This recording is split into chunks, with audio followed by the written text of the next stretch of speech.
As conversas de paz foram suspensas. O preço do petróleo subiu. E o presidente Trump está perguntando: o que está acontecendo? Ele está tentando entender toda essa situação. Muita coisa aconteceu desde o nosso programa mais cedo hoje. O lado iraniano anunciou que suspendeu as negociações de paz com os Estados Unidos.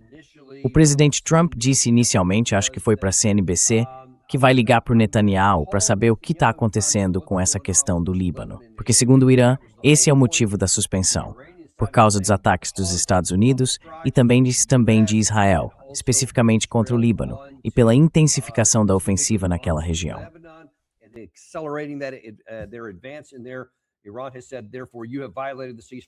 O Irã disse o seguinte: vocês violaram o cessar-fogo, então nem vamos mais conversar. Ou seja, nem sequer vão tentar ver se ainda é possível juntar todas as peças e entender o que está acontecendo. Hoje a gente recebe de volta o Matt Hoh, sempre um bom amigo, ex-capitão do Corpo de Fuzileiros Navais dos Estados Unidos, ex-funcionário do Departamento de Estado e atualmente diretor associado da Eisenhower Media Network. O endereço está aí na tela. Matt, bem-vindo de volta ao programa. Que momento oportuno para ter você aqui, hein? Muita coisa acontecendo. Pois é. Oi, Dani, bom te ver. Obrigado por me chamar de novo. Sempre um prazer ter você aqui. Então vamos direto ao ponto, pro assunto quente do momento.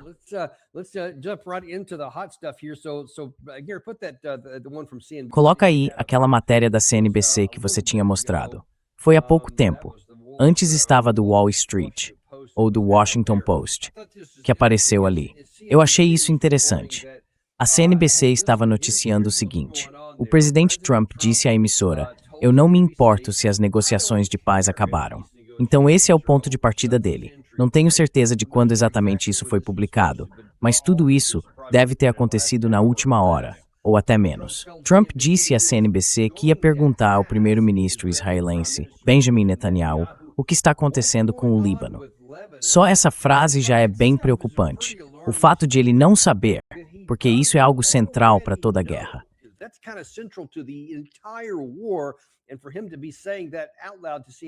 E ele dizer isso em voz alta para a CNBC já mostra por si só o quanto ele está desconectado do que está acontecendo aqui. E depois ele ainda disse que não estava preocupado com o preço do petróleo, mesmo depois da notícia de que o Irã vai bloquear completamente o transporte de petróleo pelo Estreito de Hormuz, além de interromper as negociações com os Estados Unidos. E segundo a CNN, o Irã também estaria dizendo que pode fechar o Bab al-Mandab no Mar Vermelho, o que colocaria o mundo numa crise por realmente acontecer. Mas antes de tudo, o que você acha desses desdobramentos? Isso te surpreende?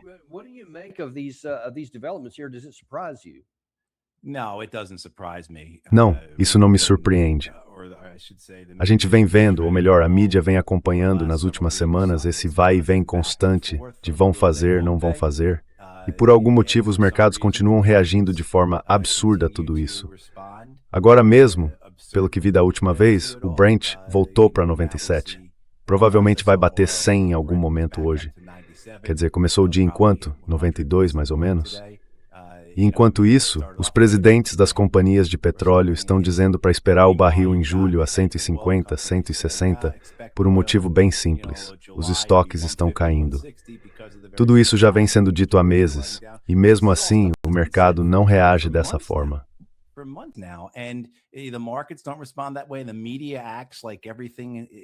A mídia age como se tudo o que está acontecendo fosse novidade para eles, ou como se devessem dar algum crédito a qualquer coisa que venha da Casa Branca. Então acho que muita gente já está de saco cheio disso. Essa é provavelmente a sensação de muitos de nós, e imagino que boa parte das pessoas que estão assistindo ou ouvindo também se sintam assim, completamente cansadas e enojadas com tudo isso. E agora temos o presidente dos Estados Unidos. Há algumas semanas, ele disse que as preocupações financeiras das famílias americanas não importam para ele. E agora está dizendo que não está preocupado com o preço do petróleo, que na verdade não se importa com as negociações. Price of oil. He doesn't really care about the negotiations. The Iranians, we've seen them retaliate Os iranianos, a gente tem visto eles reagirem com contra-ataques a tudo que os americanos fizeram militarmente nas últimas semanas. Inclusive, o Comando Central disse que interceptou um míssil balístico iraniano e parece que a gente interceptou com, sei lá, alguns dos nossos caras lá no Campo Arafat. Vai saber, talvez eles estivessem tentando pegar o míssil ou algo assim. Mas olha, a ideia de que existe qualquer motivo para tanta arrogância, para tanta confiança, para esse tipo de soberba, com tudo que está se aproximando, seria até fascinante se não fosse tão revoltante. Eu já disse antes, se o Donald Trump fosse uma série da Netflix, eu não perderia um episódio. Tipo, o que será que aquele maluco vai aprontar essa semana, né? A gente sabe que vem coisa por aí.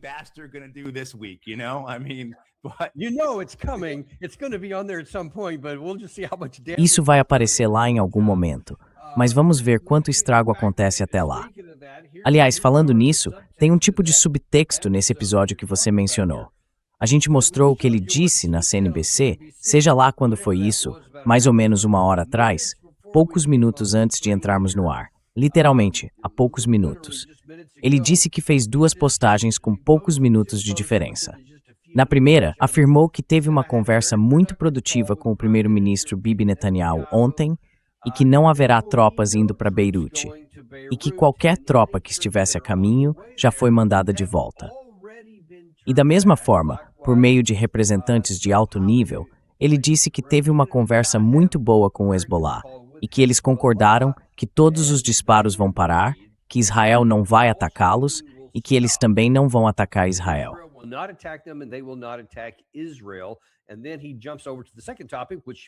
E aí ele pula para o segundo assunto, que aparentemente agora ele se importa. As conversas estão acontecendo num ritmo acelerado com a República Islâmica do Irã. Obrigado pela atenção a esse tema. A gente se vê no próximo episódio da série da Netflix aqui. Mas olha, vamos continuar olhando para a primeira parte ali. Primeiro eu não acho... Deixa eu ver se eu tenho isso aqui. Acho que sim. Israel tinha instruído as forças de defesa a retomar os ataques em Beirute. Isso não significava que iam mandar tropas para lá, mas que iam começar a lançar bombas de longo alcance. Então, não tenho certeza se o Trump disse isso especificamente no Truth Social. Ele disse que o Netanyahu afirmou que não haverá tropas indo para Beirute.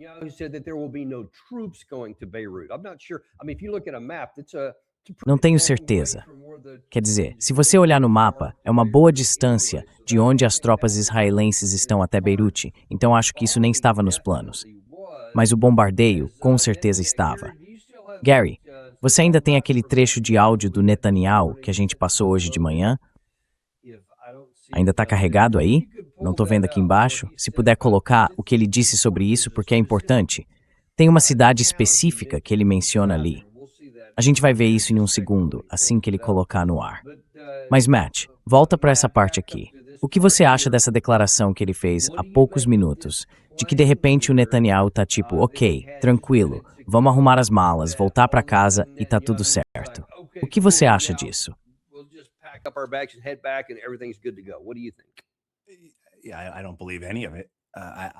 Olha, eu não acredito em nada disso. Acho que ele nem sabe o que está acontecendo. Para mim, ele é praticamente o exemplo perfeito do que o 25º emenda descreve, sabe? Digo, por exemplo, no fim de semana, e esse é só um entre dezenas de casos parecidos que a gente pode citar nos últimos 3 meses ou no último ano e meio, no sábado ele disse que os iranianos concordaram em não buscar mais uma arma nuclear, e por aí vai. Aí o Ministério das Relações Exteriores do Irã respondeu dizendo, a gente não faz ideia do que ele está falando, não concordamos com nada. E agora ele vem dizendo que as negociações estão quase concluídas. É isso mesmo que ele está dizendo? Enquanto isso, os iranianos, cerca de 1 hora antes, hoje, não sei exatamente quando, mas mais cedo hoje, os iranianos disseram que as negociações foram canceladas.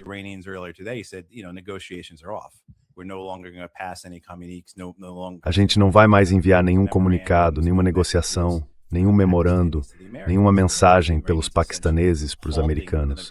Os iranianos estão basicamente interrompendo o processo de negociação, se é que dá para chamar assim. Tudo é, sabe, indireto.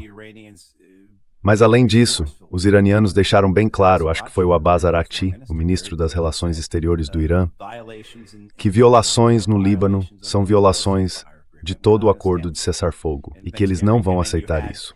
Obrigado, Gary. E depois os iranianos também disseram o seguinte: se Benjamin Netanyahu e Israel continuarem com esse ataque ao Líbano, o Irã vai ter que reagir. E de forma bem específica, os iranianos afirmaram que se os israelenses realizarem esses ataques em Beirute, o Irã vai retaliar contra o norte de Israel.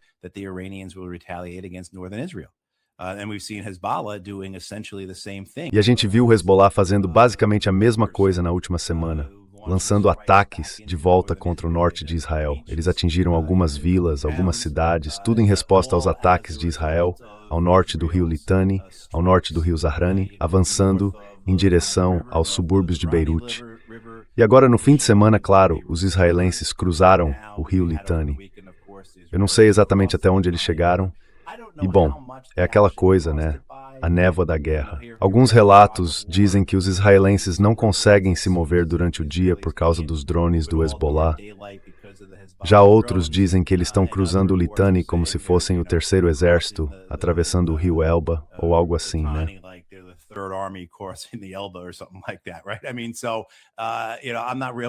Olha, eu não tenho muita certeza do que está acontecendo exatamente no terreno, mas com certeza chegamos a um ponto de virada. Os iranianos parecem ter chegado ao limite. Talvez seja isso que as mensagens querem dizer.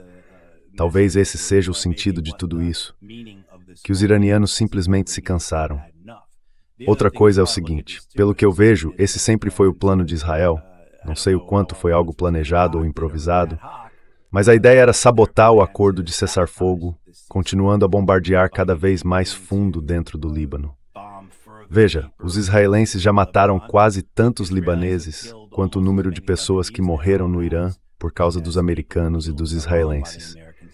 Então é claro que os iranianos, mais uma vez, estão dizendo que já deu. Os israelenses continuam com suas ações no Líbano, isso provoca uma resposta iraniana, e aí o cessar-fogo vai por água abaixo, né? Então é isso.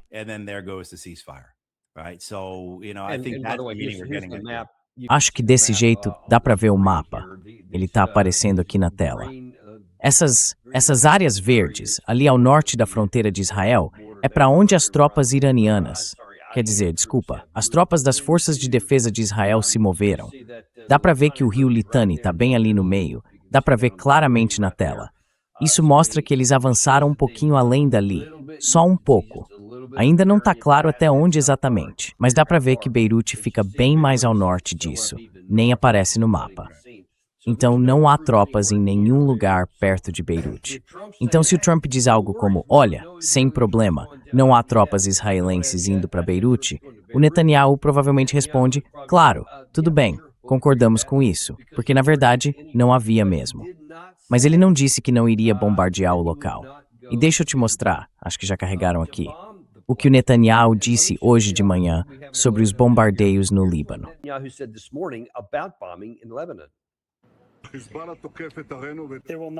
Não vai haver uma situação em que o Hezbollah ataque nossas cidades e nossos cidadãos, e os centros de terror em Beirute e em Dahia fiquem tocados.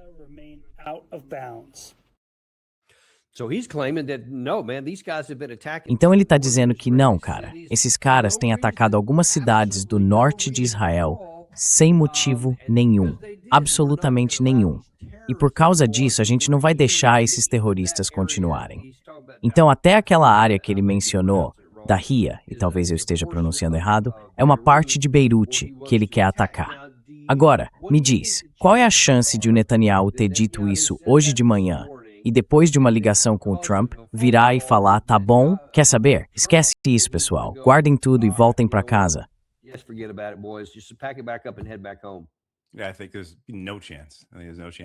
Eu acho que não tem chance. Sinceramente, não tem chance. Interessante ver também o preço do petróleo, que estava em $91 às 9h20 da manhã, horário do leste.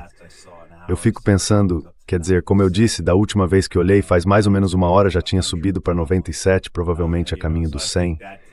Então acho que isso também mostra um pouco como até o mercado, que aliás tem sido totalmente irracional nos últimos 3 meses, está reagindo a isso. Mostra que a gente está voltando para esse cenário de novo.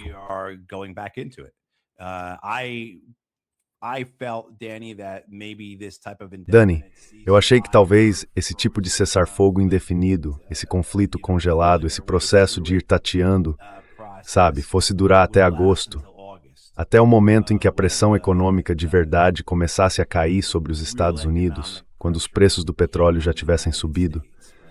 Aí todos os produtos derivados, todos os subprodutos do petróleo e do gás, toda essa cadeia de suprimentos, esses problemas do lado da oferta, começariam de fato a impactar a inflação nos Estados Unidos.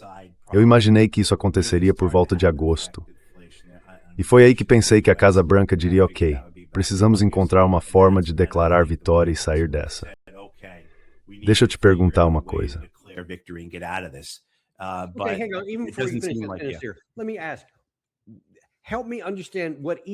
Me ajuda a entender qual é a lógica que você enxerga nisso. Por quê?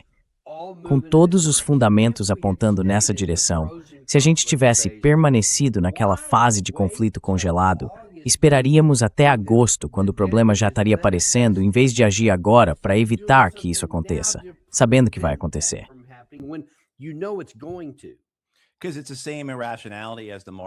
Porque é a mesma irracionalidade dos mercados, eu acho. É isso. Eu não quero chamar de esperança, porque não é esperança. É mais um medo. É mais uma oposição ao que o sistema representa. Mas no caso da Casa Branca, é mais por causa das limitações políticas que eles têm. Eles sentem que não tem espaço para se mover nesse assunto. E eu não estou oferecendo simpatia à Casa Branca, só tentando entender como eles estão lidando com isso.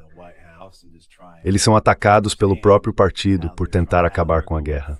São atacados pelos democratas por tentar acabar com a guerra.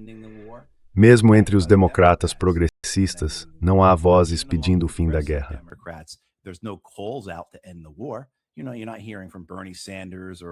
Sabe, a gente não ouve nada do Bernie Sanders, da Ocasio-Cortez, da Ilhan Omar, da Rashida Tlaib, ou de qualquer um deles falando em acabar com a guerra, falando da necessidade de negociar um acordo. Eles falam mal da guerra, criticam, claro. Mas onde é que está o apelo, sabe, por um fim negociado da guerra, vindo dos democratas progressistas? E claro, os ataques ao governo, vindos de vocês nas últimas semanas, foram deliberados e bem coordenados, inspirados pelo AIPAC e pelo lobby de Israel. Então eu acho que a Casa Branca, junto com a narrativa que ela mesma construiu, e o próprio Donald Trump também há mais de uma década, no caso do Irã, acabaram se encurralando nessa situação.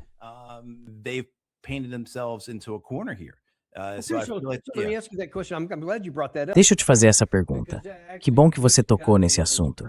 Porque, só para contextualizar, caso alguém não tenha visto o nosso programa mais cedo, foi hoje de manhã, na verdade ele foi postado à 1 da manhã.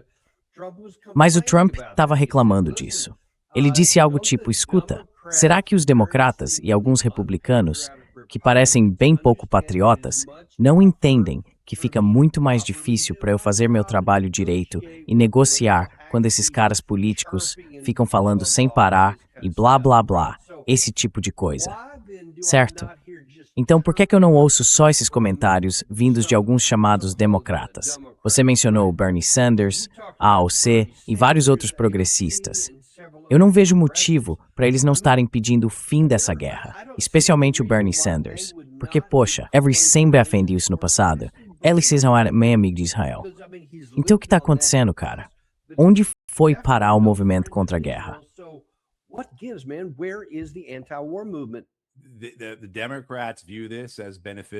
Os democratas veem isso como algo politicamente vantajoso. Duas coisas. Primeiro, os democratas querem que a guerra continue. Eles vão se opor, claro, mas assim como aconteceu com a guerra do Iraque, se tiverem qualquer chance real de acabar com ela, não vão fazer isso. Porque eles acham que estar na oposição a uma guerra que está fracassando, uma guerra perdida, traz muito mais benefício político do que encerrar a guerra. O outro lado é que eles querem estar do lado certo dessa história. E é aí que os democratas corporativos, moderados, de centro, entendem bem a situação. Certamente, o Comitê Nacional Democrata, o DCCC, o DSCC e todas essas outras organizações do Partido Democrata entendem isso. Veja, se o Donald Trump conseguir um acordo com os iranianos And this is going to cause such heartache. Isso vai causar uma dor de cabeça enorme para o lobby de Israel, porque eles vão cortar o financiamento, né? Tirar o dinheiro de alguns dos candidatos dele. Então, qualquer candidato do Trump nas eleições de meio de mandato que estiver fazendo campanha dizendo que o Donald Trump fez a coisa certa ao permitir que o Irã mantivesse seu programa de mísseis balísticos, ao descongelar os ativos iranianos, ao dar bilhões de dólares para os iranianos, certo? Qualquer um desses candidatos vai perder o apoio financeiro do AIPAC e do lobby de Israel. E esse dinheiro vai acabar indo para os democratas pró-Israel. É isso que o AIPAC e o lobby de Israel têm feito há décadas, basicamente. É assim que eles mantêm a ordem. É assim que impõem disciplina. E não vejo motivo para achar que o lobby de Israel não vai impor disciplina também contra o Donald Trump.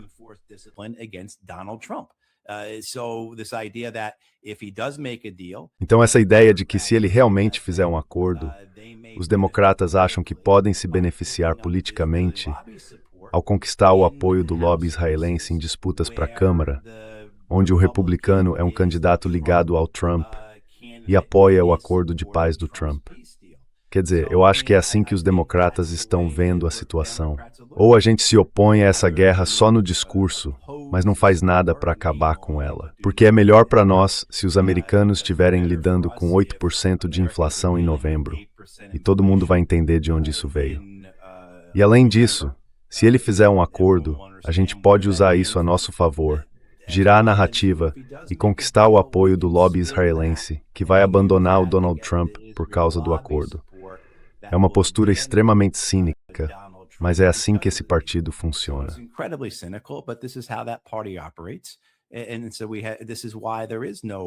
E é por isso que não existe um movimento anti-guerra, politicamente falando, em nível nacional. Os democratas apresentaram a resolução dos poderes de guerra, mas você, eu e todo mundo sabemos que isso não tem efeito nenhum. Primeiro, provavelmente é inconstitucional. E olha, a gente devia chamar o Bruce Fein para vir falar sobre isso. Seria ótimo conversar com ele sobre esse assunto. Mas essa ideia toda de que mesmo que a resolução seja aprovada, acontecem duas coisas. Uma, o Trump veta e não muda nada. Ou de alguma forma, se o Partido Republicano inteiro tiver uma mudança de coração, eles derrubam o veto.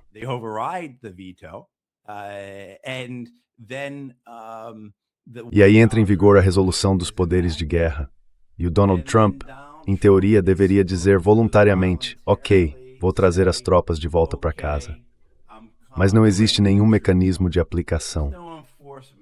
O fato de a resolução dos poderes de guerra ser aprovada não quer dizer que o Congresso não possa aprovar outras leis.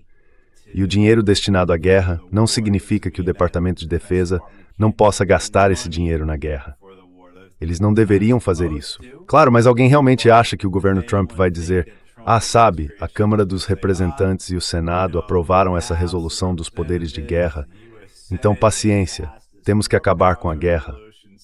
Isso simplesmente não vai acontecer.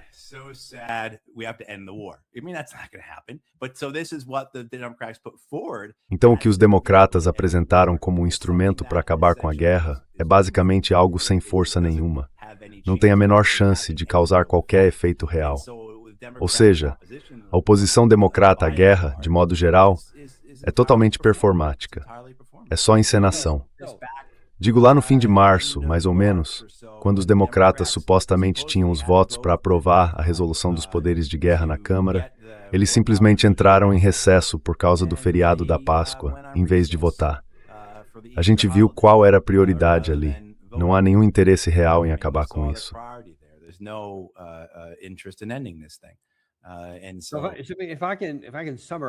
Então, para resumir, a gente está ferrado.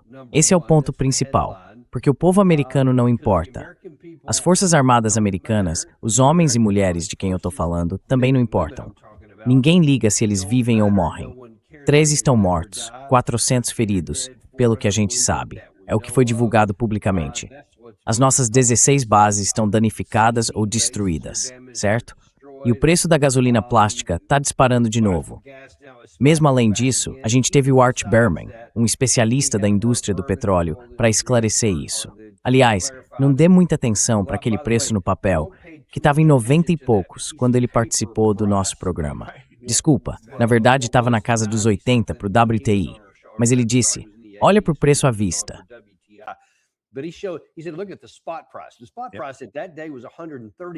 O preço à vista naquele dia era de $130 por barril. 130. É por isso que o preço da gasolina continua subindo, mesmo quando o preço no mercado de papel cai de novo. Então, de todo jeito, a gente está sendo passado para trás.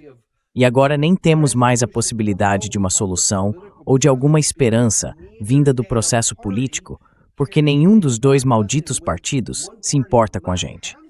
E quando um deles até poderia ter alguma vantagem, porque o povo americano não está satisfeito com certas coisas, eles se recusam a usar essa vantagem. Por quê?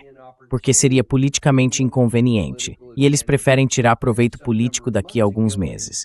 Então, ninguém, talvez só o Matthew Hall, está disposto a fazer alguma coisa agora para ajudar o povo ou para acabar com essa guerra absurda e sem sentido. Eu resumi bem a situação?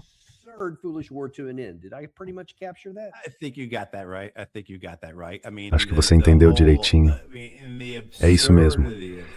Quer dizer, toda essa coisa absurda de o Conselho vir falar sobre o preço do petróleo. Então, quando o Dan fala do preço no papel, para quem não está familiarizado, isso quer dizer o preço dos contratos futuros, ou seja, o preço do petróleo que vai ser entregue mais para frente.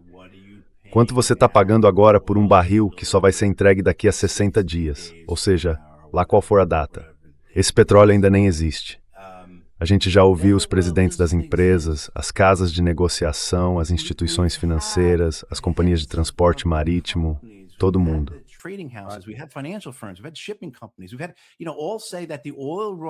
A gente ouviu todo mundo dizendo que o petróleo vai acabar, né? Todos esses estoques, seja o petróleo iraniano e russo que estava em navios pelo mundo, uns 200 milhões de barris, ou as reservas estratégicas de petróleo, 475 milhões de barris que foram destinados para isso. Tudo isso deve acabar no começo de julho. Então, se você está comprando petróleo hoje, no dia 1º de junho, para receber no dia 1º de agosto, como é que você paga por algo que não existe? Como é que você coloca um preço em algo que basicamente todo mundo está dizendo que não vai estar disponível?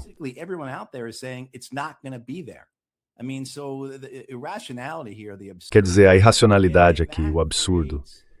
E isso cria esse, sabe? Mas, de novo, isso é guerra, certo? É por isso que toda guerra que você e eu conhecemos, da qual participamos ou que estudamos ao longo das décadas em que vivemos, sempre foi baseada numa grande e brilhante mentira. E é isso, contribuição após contribuição, uma atrás da outra, para manter essa mentira de pé, para manter a bolha inflada. Então, o que acontece quando o preço do petróleo chega a 150, 160 dólares o barril? Acho que é por isso que eu pensava que os americanos estavam pensando, vamos esperar até agosto, ou a decisão é esperar até agosto, antes de fazer qualquer concessão.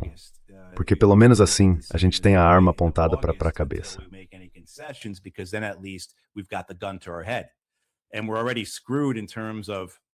E a gente já está numa situação complicada, né?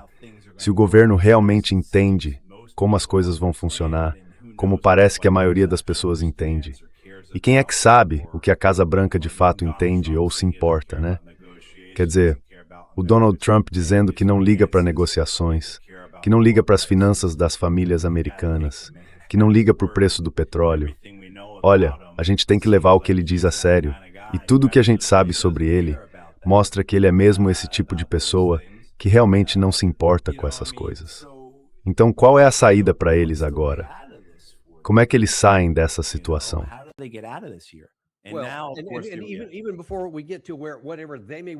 Mesmo antes de a gente chegar ao que eles possam querer fazer, a situação já está mudando enquanto estamos no ar. Isso aqui é de 14 minutos atrás, então já faz mais tempo que estamos ao vivo. Israel e Irã estão ameaçando novas ações militares. É isso mesmo que você ouviu, não é erro de digitação. Israel emitiu uma ordem de evacuação para a região sul de Beirute, que é um reduto do Hezbollah, grupo apoiado pelo Irã. Mas o exército iraniano ameaçou com possíveis ataques de retaliação. Deixa eu ver aqui, tenho mais uma informação à mão. Essa é de Mohsen Rezaei, espero estar pronunciando certo, que é conselheiro militar sênior do líder supremo. E ele disse que a paciência do Irã tem limites.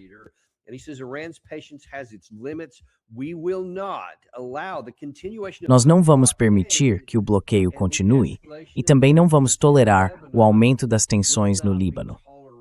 Além disso, a agência Fars News informou que a Guarda Revolucionária do Irã declarou que o país considera ultrapassar as linhas vermelhas no Líbano e em Gaza como um ato de guerra direta, com consequências para sua segurança nacional. E eu acho que uma das outras matérias, acho que foi aquela que o Gary mostrou, mencionava outra possibilidade. Eles poderiam fechar o estreito de Bab al-Mandab no Mar Vermelho. A situação está por um fio e pode explodir a qualquer momento. O que você acha disso?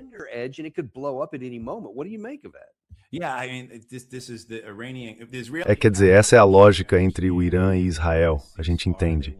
Eles não queriam esse cessar-fogo, querem que a guerra aconteça para alcançar os resultados que estão buscando. Seja uma mudança de regime, uma guerra civil ou uma instabilidade enorme no Irã que tire o país do cenário geopolítico do Oriente Médio. Todo mundo entende o que Israel está tentando fazer aqui, assim como a invasão e a ocupação do Líbano e o que eles querem alcançar com isso. Então, não é surpresa que estejam agindo assim. Mas os iranianos, eu achei que eles fossem esperar mais. Agora é ver o que acontece.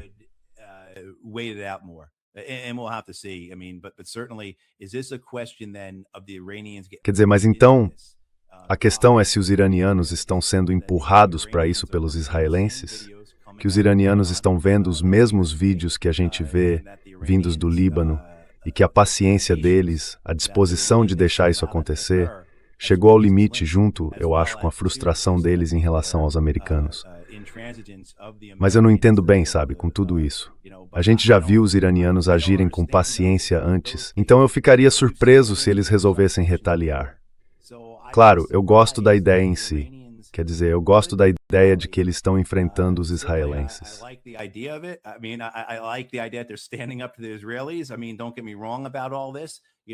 Olha, não me entenda mal com tudo isso, tá? Mas a questão é, será que essa é mesmo a coisa certa para o Irã fazer?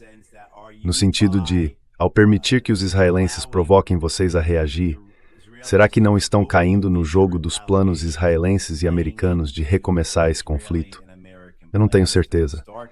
Eu acho que essa seria a minha preocupação. Porque, para mim, os iranianos deveriam continuar esperando. O tempo está do lado de vocês. Se a gente olhar para trás, vocês já mostraram que sabem contra-atacar, sabem retaliar e sabem até onde podem ir sem ultrapassar o limite.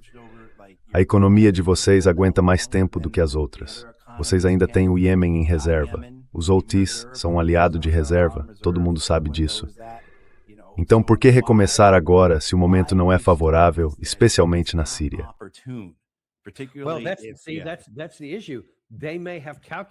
Esse é o ponto. Eles podem ter calculado que era um momento oportuno por causa de todas essas alegações absurdas que têm aparecido, especialmente na mídia ocidental nas últimas 3 semanas, dizendo que a gente nem sabe quem está no comando.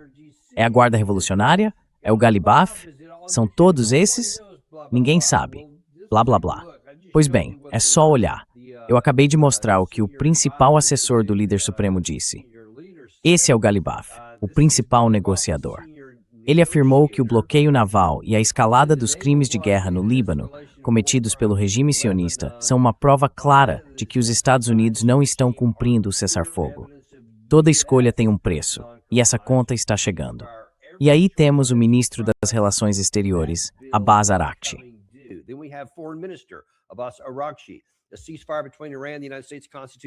O cessar-fogo entre o Irã e os Estados Unidos representa, sem ambiguidade, um cessar-fogo total em todas as frentes, inclusive no Líbano. Qualquer violação do cessar-fogo em uma frente será considerada uma violação em todas as frentes. Os Estados Unidos e Israel são responsáveis pelas consequências dessa quebra. Quer dizer, em todo lugar que a gente olha, as declarações estão ficando cada vez mais duras, mais firmes, e a mensagem é unificada. Parece mesmo que eles estão considerando agir, e isso me preocupa, porque pode ser que tenham calculado que este é um momento oportuno e que percebem uma fraqueza do nosso lado. Porque imagina, se o que você descreveu, se eles realmente seguiram aquela versão mais longa, eu tenho certeza de que isso fez parte da conversa deles.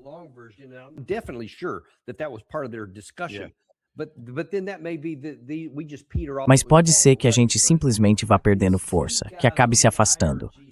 Mas eu consigo imaginar caras na Guarda Revolucionária Iraniana que vêm rangendo os dentes há décadas, principalmente desde que o Soleimani foi assassinado, desde que a embaixada deles na Síria foi destruída, desde que o líder do Hamas foi executado e assassinado em Teherã durante a posse presidencial. Tudo isso. E agora eu acho que eles estão dizendo, agora que vemos os estoques americanos e israelenses diminuindo e que temos nossas bases de mísseis aqui, podemos vencer militarmente, não apenas resistir por mais tempo. Dá para entender porque isso pode parecer atraente para alguns. Eu me preocupo que eles estejam seguindo por esse caminho.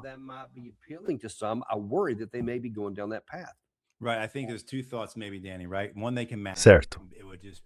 Eu acho que tem duas possibilidades, talvez, Dani, né? Uma é que eles podem igualar a resposta. Seria aquele vai e vem, olho por olho. Ok, os israelenses lançam ataques em Dahia, matam um certo número de libaneses. Aí os iranianos respondem lançando mísseis balísticos contra o norte de Israel. E então os israelenses param os ataques, não revidam com bombardeios contra o Irã.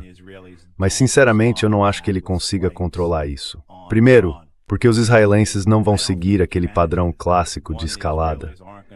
E segundo, porque eles não vão se conter, especialmente agora, quando me parece que os israelenses querem reiniciar a guerra inteira.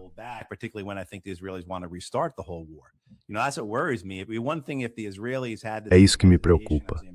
Uma coisa é, se os israelenses tivessem a mesma hesitação que os americanos em recomeçar isso, mas não, os israelenses querem que isso volte a acontecer. Agora, o outro ponto é o que você estava dizendo.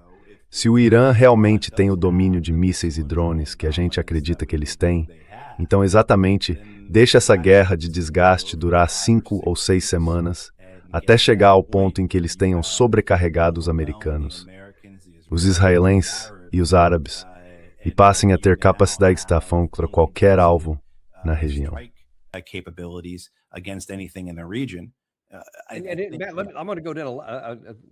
Vou entrar num desvio rápido aqui com você, porque é algo que você mencionou e eu acho que vale muito a pena discutir.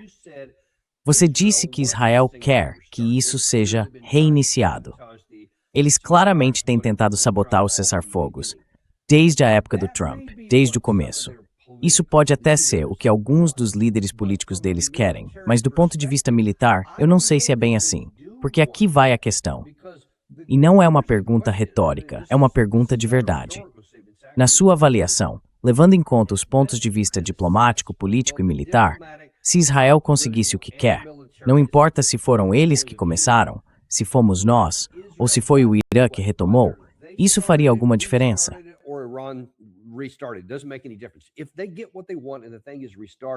Se eles conseguirem o que querem e tudo for reiniciado, o Irã vai começar a revidar. E a gente já sabe que a capacidade deles de interceptar é bem menor do que dizem publicamente. Então algumas coisas vão passar e eles vão continuar sofrendo mais danos. Enquanto isso, o que eles vão lançar contra o Irã é limitado e não vai conseguir penetrar nessas chamadas cidades de mísseis de que a gente vive falando. Então, qual é o objetivo do lado israelense? Eles conseguem a guerra deles e depois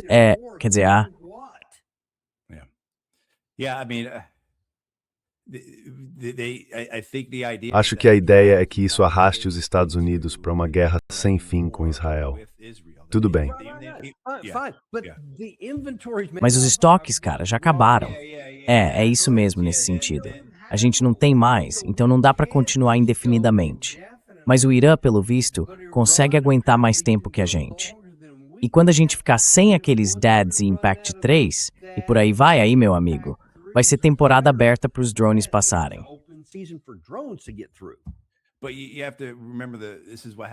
Mas é preciso lembrar que isso é o que acontece com nações, especialmente estados como Israel, que se baseiam em um ideal de supremacia, certo? A ideia é que estão destinados a vencer, que não podem perder para esse tipo de gente. Entende? Além disso, existe a percepção de que na última vez os Estados Unidos não se comprometeram de verdade. Mas agora, desta vez, os americanos se comprometeriam. Os israelenses também acreditam que os iranianos não foram atingidos com força suficiente, que o povo iraniano eles mataram cerca de 3.500 iranianos, mais ou menos. Isso não é muito, sabe, para os israelenses. Eles já mataram tantos libaneses quanto agora. Então acho que tem isso também. E eu entendo o que você diz sobre os estoques de munição deles, seja de defesa aérea ou de ataque. Os pilotos da Força Aérea estão exaustos.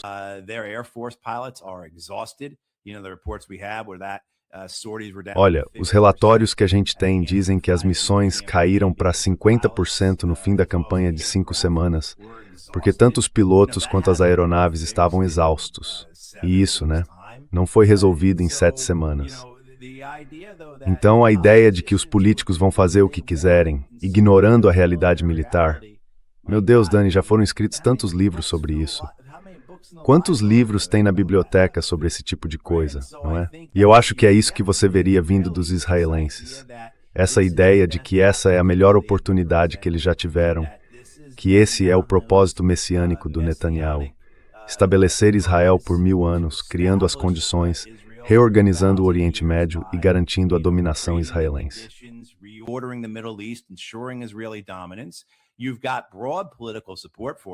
Eles têm um apoio político bem amplo para isso. Então, se eles não fizerem, é como acontece nos Estados Unidos, onde a pressão política sobre o Netanyahu é enorme nesse assunto. É claro que de um jeito completamente diferente, mas o tipo de preocupação política interna é o mesmo. O Benny Gantz, por exemplo, tem se manifestado contra os cessar-fogos, e figuras como Yair Lapid e o Naftali Bennett criaram partidos inteiros baseados na oposição ao cessar-fogo. Então, politicamente, por razões internas, faz muito sentido para os israelenses retomarem a guerra, mesmo que isso vá totalmente contra o que provavelmente o próprio exército deles está dizendo. E a gente já viu o exército israelense se manifestar publicamente sobre isso.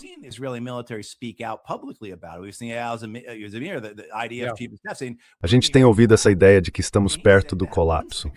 Quer dizer, ele falou isso há meses, e mesmo assim, eles continuam. Então eu acho que essa é a realidade do que os políticos fazem. Especialmente aqueles que são supremacistas, que acreditam ter um destino, que agem movidos por algum tipo de ideologia ou por um propósito maior, ou que veem esse momento como a única chance de fazer o que querem. Se o Gavin Newsom ou a Gretchen Whitmer estiverem na Casa Branca em 2029, tudo isso acaba. A gente ainda pode fazer o que quiser com os palestinos, mas a guerra maior, essa não dá para fazer. Então eu acho que é esse tipo de cálculo que está acontecendo aqui.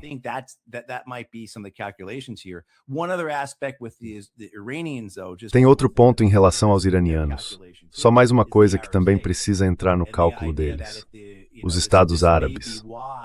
E a ideia de que talvez seja por isso que os iranianos estariam dispostos a voltar à guerra, ou até decidam realmente voltar à guerra, como a gente estava comentando agora há pouco, em vez de esperar com paciência, como eu sugeriria. Mas sem dúvida há um argumento forte do lado iraniano. Se eles voltarem à guerra, a pressão sobre os Estados Árabes vai ser enorme. E a gente já viu as rachaduras que surgiram nos últimos 90 dias entre os Estados Árabes do Golfo, dentro da própria Aliança Americana, nesse relacionamento todo. E claro, esses países já estão sentindo uma dor econômica muito real. Isso inevitavelmente se transforma em tensão e estresse político.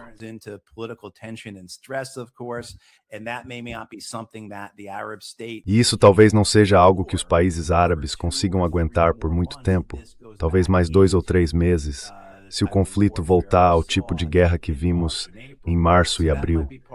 Então isso pode fazer parte do cálculo iraniano também. A ideia de que eles não só conseguem resistir a essa guerra econômica, a esse jogo de quem desiste primeiro, mas que não serão os primeiros a desmoronar. Serão os países do Golfo, ou os americanos. A economia deles, a sociedade, a política, não estão preparadas para uma inflação de 8, 9%. O povo iraniano consegue suportar isso. A gente faz isso há décadas.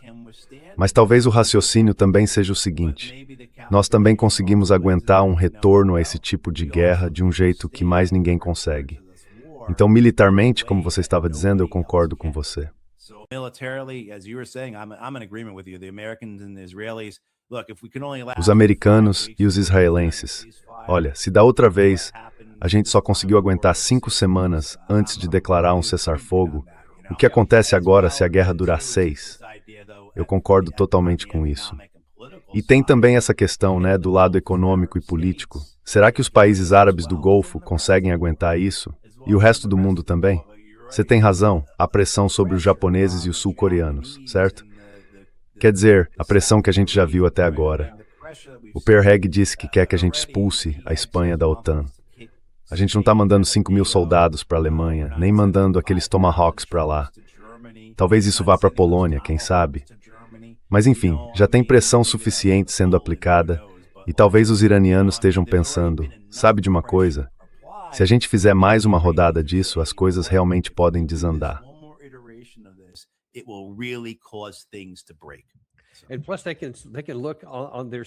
E além disso, eles também podem olhar para o próprio lado. Eu hesito em usar a palavra loucura, porque talvez não seja isso. Pode ser algo calculado, e eles simplesmente não ligam para as consequências. Ou pode ser uma ignorância num nível que a gente nunca viu antes nesse patamar de governo, em todos os setores, entre as nossas elites. E é isso. Eles olham para essa situação. Hoje de manhã, eu fiz um programa sobre todos esses belicistas, esses entusiastas antes de voltar e terminar o trabalho. Eu mostro tudo. Um monte de pessoas, um monte de grupos.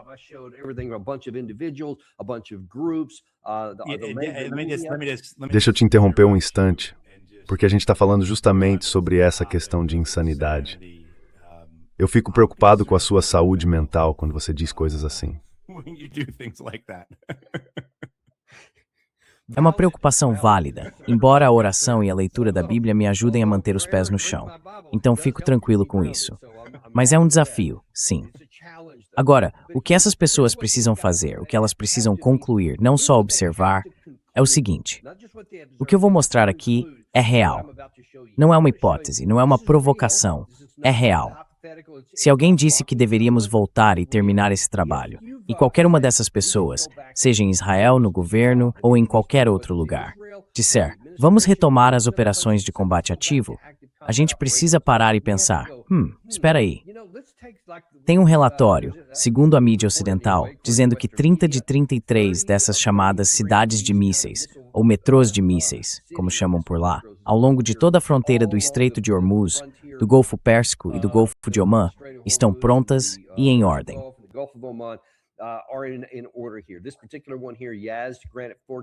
Essa fortaleza aqui, a fortaleza de granito de Yazd, foi atingida pelo menos 6 vezes no começo da guerra e nunca chegou a ser destruída. Então você pode pensar, sabe de uma coisa? E se a gente usar os mesmos mísseis que lançamos da primeira vez e disparar de novo nas mesmas fábricas de mísseis para tentar acabar com elas de vez? Ou então, outra ideia. Seria interessante levar o exército dessa vez. Vamos reunir, sei lá, 1 milhão de soldados nossos e chamar mais alguns de outros lugares. Da OTAN, talvez, ou de quem quiser se juntar, e aí invadir pelas montanhas para tentar chegar até Teherã e conseguir uma vitória negociada.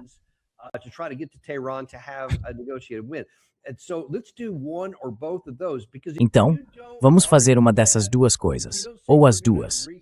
Porque se você não defende isso, se você não diz que vai atacar de novo essas bases de mísseis com os mesmos mísseis que a gente já usou em grande parte, ou se você não diz que vai entrar em terra, avançar e tomar o controle, como fizemos no Iraque em 2003 e em 1991, basicamente. Então não dá para dizer que você está sendo racional e lógico, porque não existe nenhuma chance de acreditar que mais algumas bombas vão conseguir nos próximos 40 dias o que não conseguiram nos 40 anteriores, ou mesmo se forem 45, 50 dias, algo assim. E aí você fica sem mísseis interceptores. E o que vai fazer quando, de repente, o Irã, que ainda tem essas bases de mísseis, talvez algumas danificadas, começar a lançar todos aqueles drones e você não tiver nada para derrubar eles? Acho que você tem mais chance, Daniel, de fazer uma sessão espírita e trazer de volta o elenco de Os Canhões de Navarone. Gregory Peck e Anthony Quinn, certo? Fiquem com eles. Você teria mais chance de ver, sei lá, atores que já morreram há décadas destruindo essas cidades de mísseis, tipo naquele estilo de Os Canhões de Navarone, do que com qualquer uma das outras opções que você tem. Quer dizer, isso mostra bem a situação em que a gente está. Esse desenho também me faz lembrar do que estamos lidando aqui, no sentido de que, acho que todos concordamos, né? A gente confia nesses esquemas, certo? Principalmente agora, depois de uma campanha aérea de 5 semanas, cujo objetivo era, entre outros, nivelar essas estruturas, e mal arranhou. Quer dizer, levantou um pouco de entulho, soltou umas pedras, basicamente foi isso. E isso me lembra também daqueles esquemas que a gente viu de Israel há alguns anos. Os desenhos, as representações dos bunkers do Hamas que supostamente ficavam embaixo dos hospitais e que, claro, nunca existiram.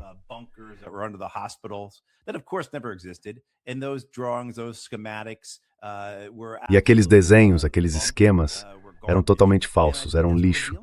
E eu acho que é disso que a gente está falando aqui. Acho que quando você coloca essas duas coisas lado a lado, o que aparece é o seguinte. De um lado tem um país, uma força, uma liderança que faz o que diz, que leva as coisas a sério, para quem as ações realmente importam. E do outro lado, o lado sob o qual a gente vive, é narrativa, é fantasia, é propaganda, é Hollywood. Sabe, nesse sentido mesmo. Então, acho que uma das coisas que estão ficando expostas aqui é justamente isso, e a gente já falou muito sobre isso. Basicamente um império antigo que está em declínio, um império do século XX enfrentando a realidade do século XXI. E olha, sinceramente, eu não sei quais são as opções militares que vocês têm aqui.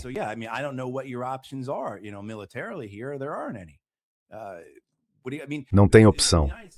Quero dizer, as Forças Armadas dos Estados Unidos estão completamente sobrecarregadas. Tenho certeza de que você viu isso.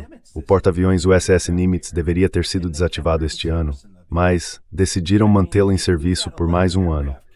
A gente tem 11 porta-aviões, e mesmo assim não pôde tirar um de operação, porque os outros estão todos nos estaleiros, em manutenção. Então tiveram que tirar esse da fila de desativação, e agora ele está no mar, em operação. E aí você se pergunta, onde estão os outros? Onde estão esses outros navios? Onde estão os outros porta-aviões? A gente não consegue manter mais do que 2, talvez 3, navegando ao mesmo tempo. E isso no meio de uma guerra existencial, entre o bem e o mal, tentando impedir que o Irã consiga uma arma nuclear e acabe jogando uma bomba atômica no mundo.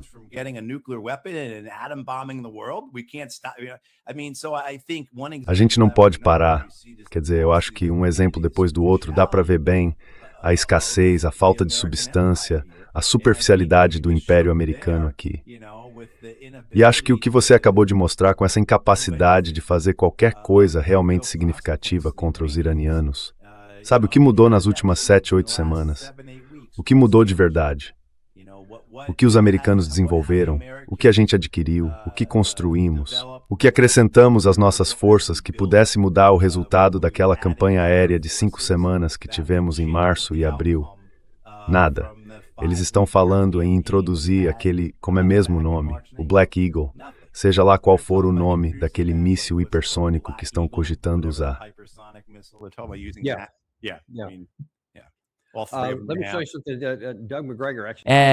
Deixa eu te contar uma coisa.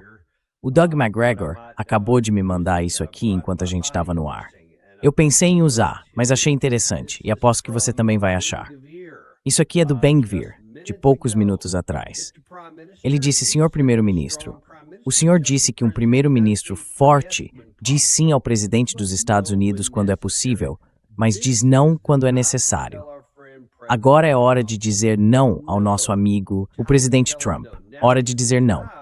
Agora é o momento de fazer o que é preciso, o que é necessário.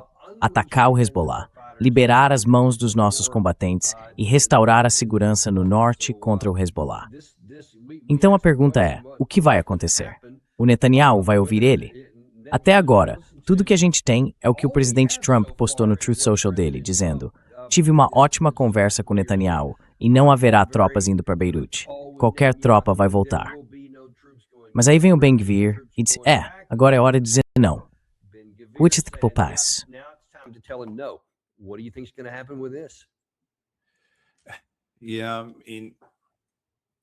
Olha, eu quero dizer, para os israelenses, é quase, não sei bem como dizer isso, mas é quase que dá para ter um pouco de pena deles por terem que lidar com Donald Trump, né?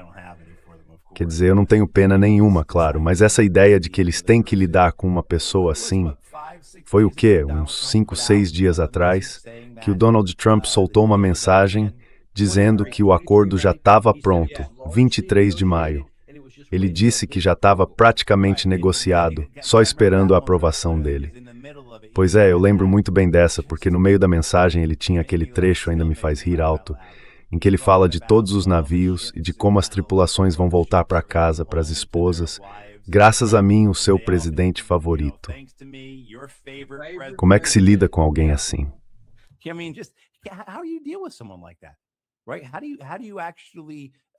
Certo.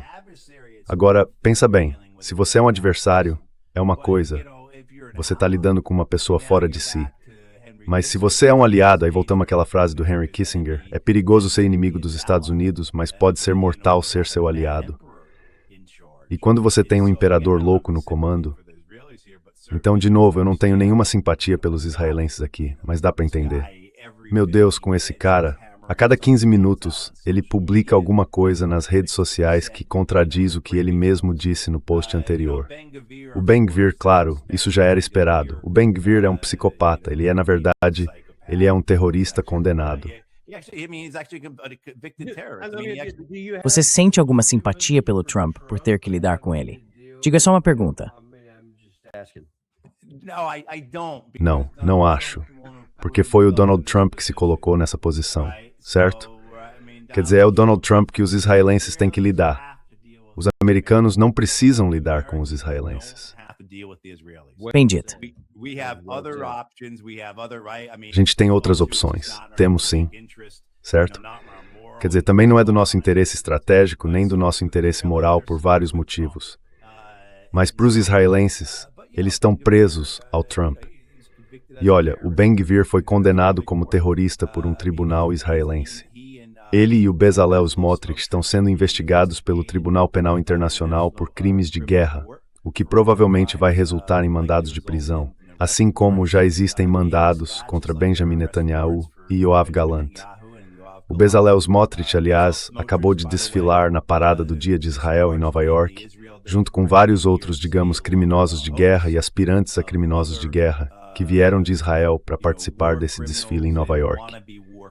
Essa foi a mesma parada, claro, pela qual o prefeito de Nova York foi criticado em todo o país por não ter comparecido.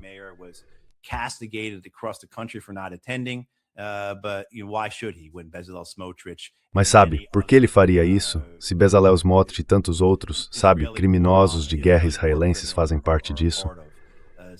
Então mas quero dizer, este ano de novo, isso volta para mim, Dani, essa ideia dos israelenses. Essa é a melhor oportunidade que eles têm. A visão deles de Israel, da chamada Grande Israel, de tomar o que consideram necessário, de completar o domínio deles no Oriente Médio, de alcançar as fronteiras bíblicas. Sabe, para o Likud, o partido do Benjamin Netanyahu, o partido que tem estado no poder em Israel na maior parte das últimas 4 décadas, ou pelo menos parece estar no poder há quase todo esse tempo, está lá no estatuto deles. Haverá a soberania israelense do Mediterrâneo até o Jordão. E para fazer isso, é preciso anexar a Cisjordânia. É preciso concluir a conquista da Palestina.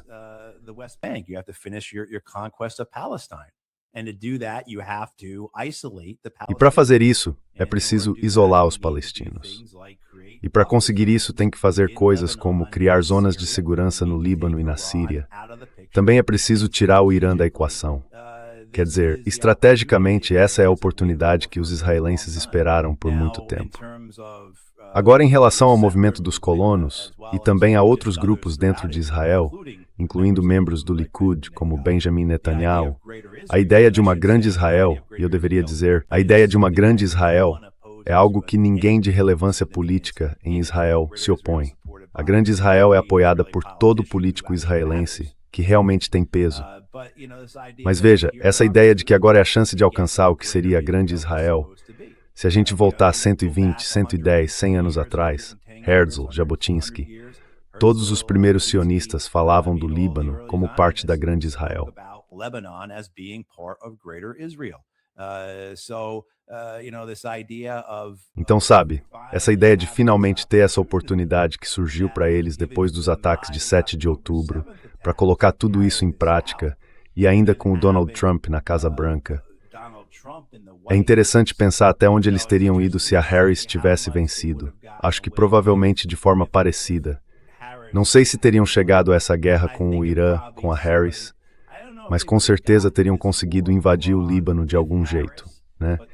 Quer dizer, o governo Biden, pelo que a gente sabe, o Brett McGurk e o Amos Hochstein, que são os dois principais assessores do Biden para o Oriente Médio, foram eles que deram sinal verde para os israelenses lançarem a invasão lá em 2024, junto com todas aquelas mortes e todo o resto.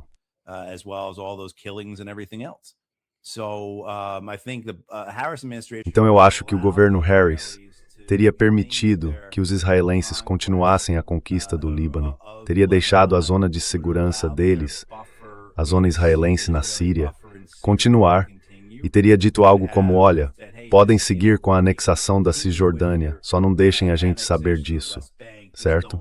Então isso tornaria a anexação da Cisjordânia mais lenta, mas eu não acho que o governo Harris realmente teria impedido isso de forma significativa.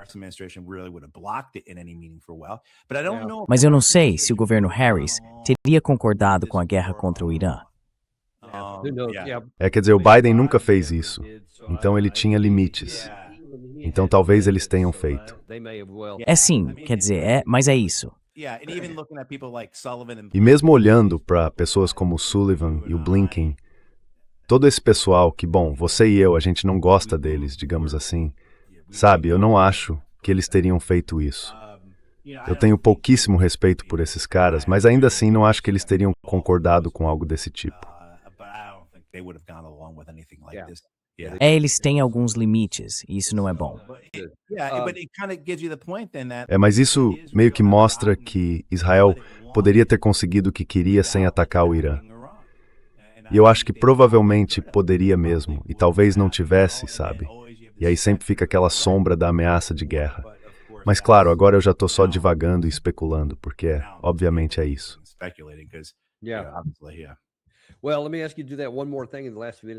Bom, deixa eu te pedir para fazer mais uma coisa nesses últimos minutos que a gente tem com você. É um assunto meio fora do radar, que quase não aparece na grande mídia americana, mas que tem ganhado espaço em parte da mídia regional. Muita gente começou a prestar mais atenção nisso, especialmente quem está acompanhando de perto o que acontece na Turquia. Qual é o seu entendimento sobre o papel que a Turquia está desempenhando em tudo isso? Porque Israel já disse várias vezes, pelo menos alguns líderes nos últimos meses, que depois que o assunto com o Irã estiver resolvido, o foco vai se voltar para a Turquia. Como é que isso está influenciando o que está acontecendo dentro da própria Turquia, pelo que você sabe, em relação a esse cenário?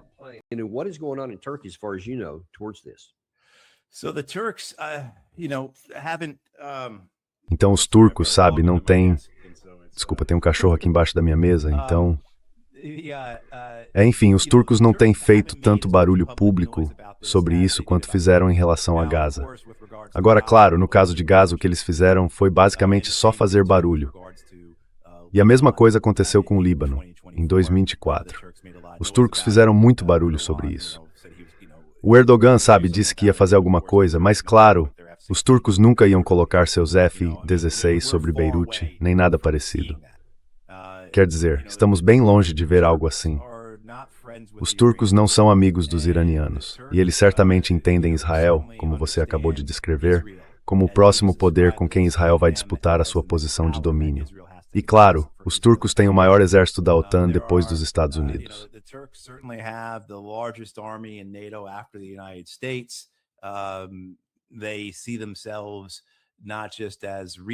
Eles se veem não apenas como uma potência regional, mas como uma potência mundial em ascensão. Mas também entendem que não podem enfrentar os Estados Unidos e Israel de uma forma que realmente tenha algum efeito concreto.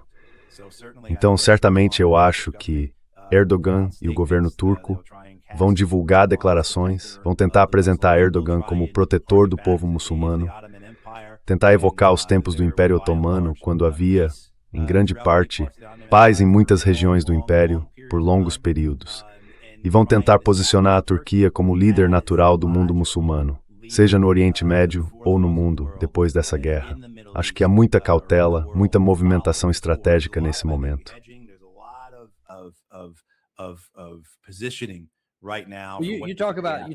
Você fala sobre pessoas jogando no longo prazo com o Irã, mas até que ponto a Turquia também pode estar pensando em jogar esse jogo longo? Tipo dizendo, olha, sabe de uma coisa? Vocês se destroem aí, enfraquecem os dois lados, e depois, no meio dos escombros, eu apareço e me fortaleço.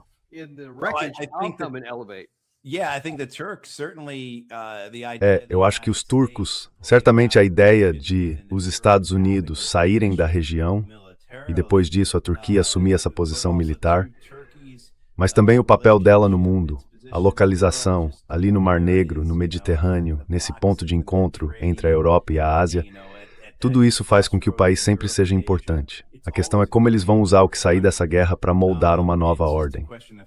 E tem também aquela aliança militar entre o Paquistão e a Arábia Saudita, que sinceramente acho que a maioria de nós ainda está tentando entender o que isso realmente significa.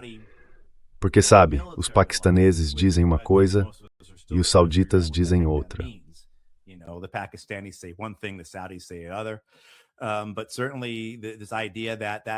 Mas, com certeza, essa ideia de que aquela aliança, ou melhor, aquele relacionamento, porque aliança talvez seja uma palavra forte demais, mas aquele relacionamento, aquele acordo entre o Paquistão e a Arábia Saudita, possa se estender ao Catar, à Turquia. Olha, eu não verifiquei na última semana, então talvez isso já tenha mudado, ou talvez tenha acontecido, não sei. Mas enfim, essa ideia de como a região vai ficar depois dessa guerra e da nova ordem que está sendo criada como resultado dela. Se houver uma ruptura na ordem americana, se os Estados Unidos tiverem que abandonar suas bases no Kuwait, na Arábia Saudita e no Catar, e recuar basicamente para os Emirados e para Israel, bom, isso certamente abre espaço para a formação de um bloco dentro do Oriente Médio.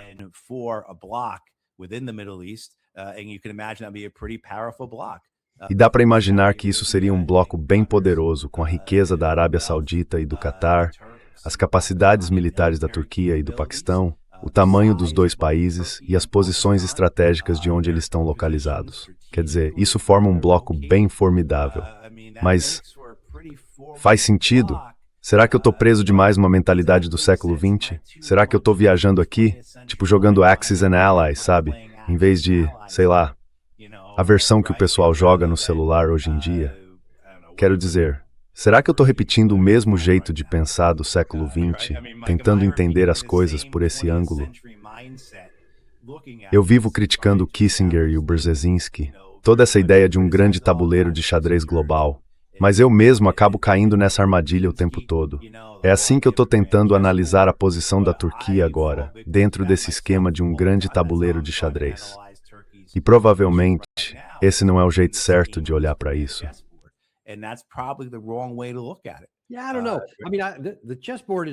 Olha, eu não sei. Quer dizer, o tabuleiro de xadrez é o mesmo há milênios. Só que de vez em quando as regras do jogo mudam um pouco. Eu imagino que agora não vai ser diferente. As regras vão mudar.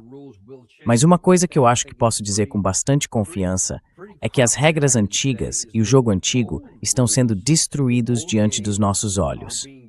E na minha opinião, a gente nunca mais vai sair disso numa posição de domínio como estávamos no dia 27. Certo.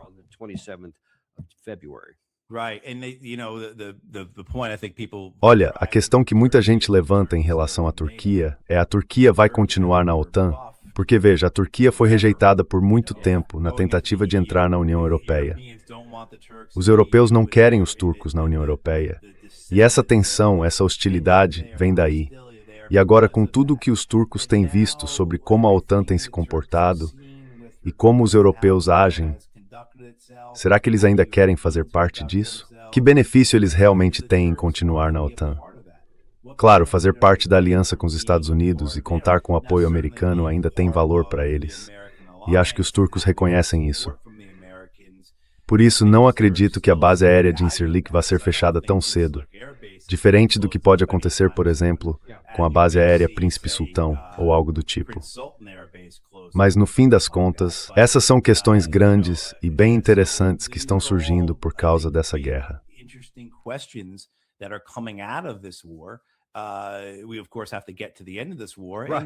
A gente, claro, precisa chegar ao fim dessa guerra, certo? Agora é hora de se acalmar e lembrar que a guerra é um terreno fértil para consequências inesperadas. A gente não sabe como as coisas vão se desenrolar, né? Por isso, mais uma vez, eu diria para os iranianos irem com calma, terem paciência estratégica, seguirem o plano que eles têm e não reagirem contra os israelenses de um jeito que os leve de volta para a guerra, mesmo que, na minha opinião, eles estejam em vantagem. Concordo com você nisso. Do meu ponto de vista, o motivo de eles estarem indo tão bem agora é justamente porque tiveram paciência, seguiram um plano e foram muito estratégicos para alcançar seus objetivos políticos.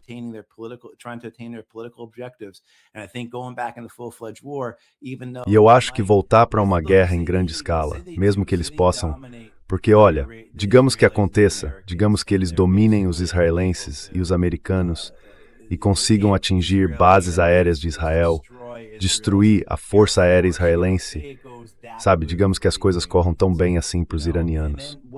E aí o que eles ganham com isso? O que vem disso que eles não poderiam conseguir tendo um pouco mais de paciência? Ao mesmo tempo, eu teria medo de que, se chegarem a esse ponto de domínio, seja aí que os israelenses decidam usar uma arma nuclear. Pois é, aí já estamos falando de outro tipo de situação, completamente diferente.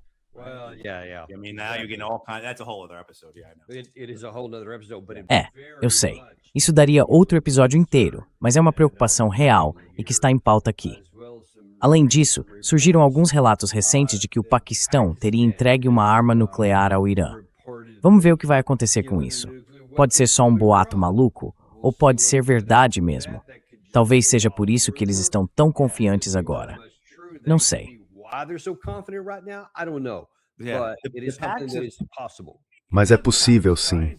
Os paquistaneses vêm dizendo há anos que poderiam entregar uma arma nuclear para alguém, vender, doar, seja lá o que for. Quer dizer, os sauditas afirmam que o guarda-chuva nuclear do Paquistão cobre eles.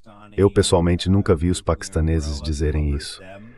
Mas, enfim, tem todo tipo de coisa envolvida aqui. Eu acho que os turcos provavelmente vão acabar conseguindo uma arma nuclear.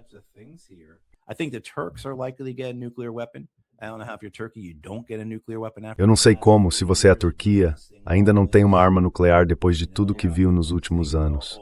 Sabe, vendo tudo o que aconteceu, tipo, você não consegue enfrentar Israel. Por que não consegue enfrentar Israel? Porque Israel tem uma arma nuclear.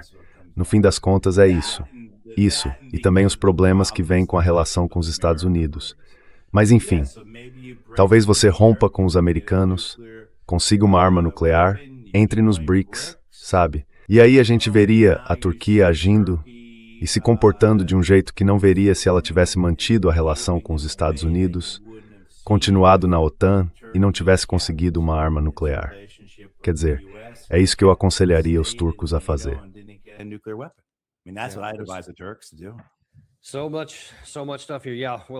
Tem muita coisa aqui. A gente com certeza vai voltar a falar sobre isso, porque é um assunto que eu realmente quero aprofundar mais no futuro. Mas por agora, quero agradecer muito por você ter vindo hoje e também agradecer a todos vocês que estão acompanhando a gente.